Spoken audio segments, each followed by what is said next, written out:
Last lecture में हमने rules पढ़े थे रिकन्सिलिएशन स्टेटमेंट बनाने के।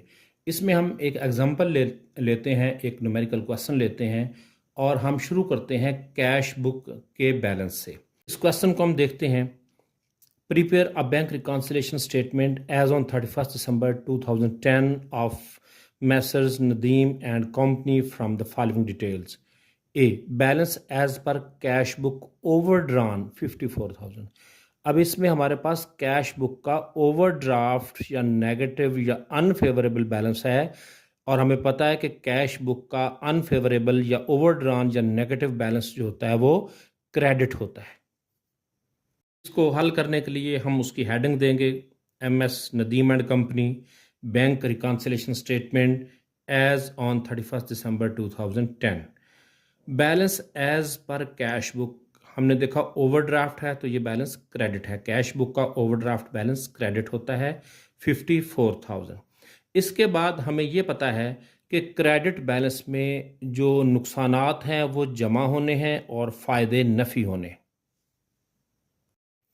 B cheque issued 4,000 are still not presented in the bank for payment, कि 4,000 के चेक जो हमने इशू किए हैं किसी को देने के लिए अभी तक वो प्रेजेंट नहीं किए गए, हमारे खाते से वो रकम अभी नफ़ी नहीं हुई और तो ये हमारा फ़ायदा हुआ। और हमें पता है कि क्रेडिट बैलेंस में हमने फ़ायदों को माइनस करना है। हमने दो हेडिंग्स बना ली, एक ऐड की और एक लेस की। अब क्रेडिट बैलेंस है तो इसमें जो नुकसान होंगे वो जमा होने हैं, उनको हम ऐड की हेडिंग में लिख देंगे और जो फ़ायदे हैं वो नफ़ी होने हैं, इसलिए उनको लेस की हेडिंग में लिख देंगे। अब ये जो था cheques issued ₹4,000 are not still presented, यानी अनप्रेजेंटेड चेक, ये चूंकि हमारा फ़ायदा है और क्रेडिट बैलेंस में फ़ायदा नफ़ी होना है, इसलिए हमने उसको लेस की हेडिंग में लिख लिया अनप्रेजेंटेड चेक 4,000 के। सी पार्ट है cheques amounting to 8,000 were deposited on 23 December 2012, कि हमने 8,000 रुपए के चेक जमा करवाए थे 23 दिसंबर को, of which ₹3,000 is not still credited by bank, जिनमें से 3,000 रुपए के चेक अभी तक क्रेडिट नहीं हुए, यानी 5,000 के हो चुके हैं और बाकी 3,000 के रहते हैं। इस टोटल 8,000 से अब हमारा कोई लेना देना नहीं है। हमें पता चल गया कि उसमें से 3,000 के क्रेडिट नहीं हुए तो हम सिर्फ 3,000 को अपने नुकसान के तौर पर लेंगे।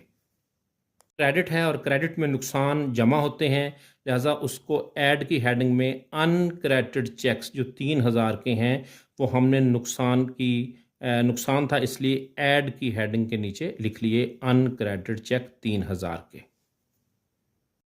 डी है dividend of 6,000 credited by bank in the bank statement, कि 6,000 रुपए की डिविडेंड या जो मुनाफा है वो हमारी बैंक स्टेटमेंट में क्रेडिट हुआ है, but still not recorded in the cash book, लेकिन कैश बुक में वो रिकॉर्ड नहीं हुआ। हमें पता है कि डिविडेंड हमारा प्रॉफिट होता है, जब भी डिविडेंड की बात होती है तो इसका मतलब है बैंक ने हमें फ़ायदा पहुंचाया है। क्रेडिटेड बाय बैंक का लफ्ज़ भी जहाँ पर आ जाए इसका मतलब है बैंक ने हमें फ़ायदा पहुंचाया है। तो बैंक ने हमें ये 6,000 रुपए का फ़ायदा दिया है, हमारे खाते में रकम जमा की है। क्रेडिट बैलेंस में फ़ायदे नफ़ी होते हैं, इसलिए हम इसको लेस वाली हेडिंग में डिविडेंड क्रेडिटेड बाय बैंक 6,000 रुपए उसमें लिख देंगे। ई पार्ट में cheque ₹20,000 received but omitted to be banked, कि हमने किसी से 20,000 रुपए का चेक वसूल किया लेकिन उसको हम बैंक को भेजना भूल गए, यानी कैश बुक में तो हमने दर्ज कर लिए कि हमारे खाते में ये रकम आ गई है लेकिन बैंक को भेजे नहीं है, और जब बैंक को भेजे नहीं है तो हमारे खाते में तब तक जमा नहीं होंगे, लिहाजा ये हमारा नुकसान हो गया। बैलेंस में नुकसानात जमा होते हैं, इसलिए इसको हम ऐड वाले हेडिंग के नीचे लिखेंगे ओमिटेड चेक्स 20,000 रुपए।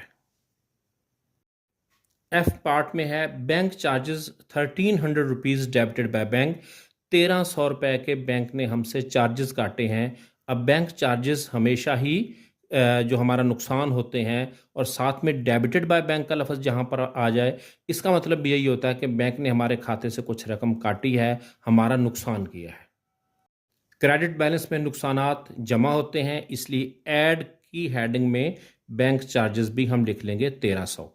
अब हम इसको पूरे को देखते हैं कि हमने पहले बैलेंस लिखा, balance as per cash book credit 54,000 का।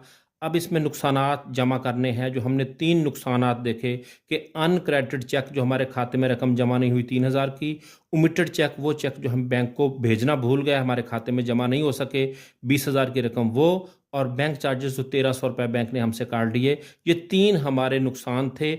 हमने इन तीनों को ऐड किया, ये बन गया 24,300।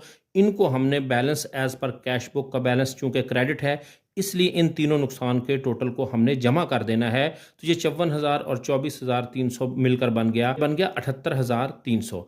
और जो 2 फ़ायदे थे, फ़ायदों को हमने नफ़ी करना है क्रेडिट बैलेंस में, इसलिए दोनों फ़ायदों को पहले जमा किया। 4 और 6 ये 10,000 के टोटल फ़ायदे में मिले थे, इनको हमने क्रेडिट बैलेंस में से लेस करना है। तो 78,300 में से ये 10,000 नफ़ी कर दिया, तो बाकी बैलेंस बचा 68,300।